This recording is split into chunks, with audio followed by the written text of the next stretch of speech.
বর্তমান এআই এর যুগ। তোমাদেরকে জেনজি বলা হয়, যাদের জন্ম 1996 থেকে 2012 এর মধ্যে হয়েছে তাদেরকে জেনজি বলা হয়।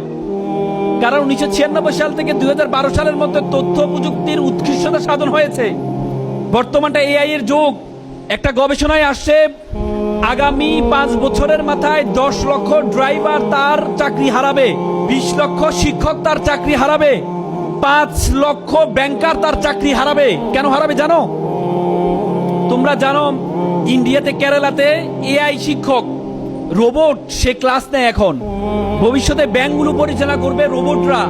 তোমরা জানো এখন গাড়ি বের হয়েছে, টেসলা গাড়ি বের হয়েছে যেখানে ড্রাইভার লাগে না। তার মানে ভবিষ্যতে তোমরা যদি দক্ষতা অর্জন করতে না পারো তাহলে তোমরা, বর্তমানে প্রায় 10 থেকে 12 লক্ষ বেকার আছে যারা গ্রাজুয়েটেড বেকার, অনার্স মাস্টার্স পাস। তোমাদেরকে দক্ষতা অর্জন করতে হবে। তুমি যদি দক্ষতা অর্জন না করো তাহলে তুমি তোমার পরিবারের জন্য একটা বোঝা হিসাবে তৈরি হবা। উপমহাদেশের সেরা কবি ফরিদুদ্দিন বলেছে যে উনসু মাতলু বেজা হাত দরগাহা হার তুরিগো বাজে গো খুদ নিশা। তিনি বলেছেন পৃথিবী যাকে খুঁজে বেড়াচ্ছে তুমি সেই ব্যক্তি, তুমি তোমাকে খুঁজে বের করো। তুমি যদি তোমাকে খুঁজে বের করতে না পারো তাহলে তুমি বুঝবা না যে তোমাকে কেন সৃষ্টি করা হয়েছে। তাই তো সক্রেটিস বলেছে নো দাই সেলফ, নিজেকে জানো। কোরআনে বলেছেন ওয়াফি আনফুসিকুম, তুমি তোমাকে জানো। তুমি যদি তোমাকে না জানো তাহলে তুমি মনে করবা তোমাকে আল্লাহ তাআলা অনর্থক সৃষ্টি করেছে। তোমরা জানো 2006 সালে বাংলাদেশে একটা অপটিক্যাল ফাইবার স্টেশন করা হয়েছে কক্সবাজারে।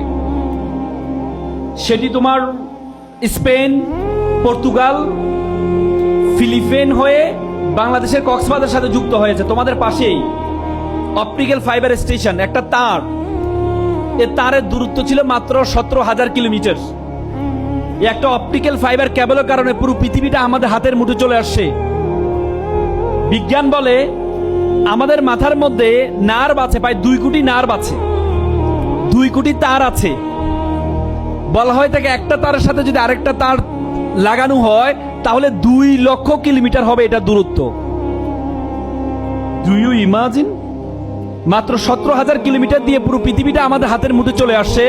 2 লক্ষ কিলোমিটার যে নার্ভ আল্লাহ তাআলা তোমার মাথার মধ্যে দিয়েছে, এটা দিয়ে পুরো বিশ্ব জগৎ তোমার হাতের মুঠের মধ্যে চলে আসবে।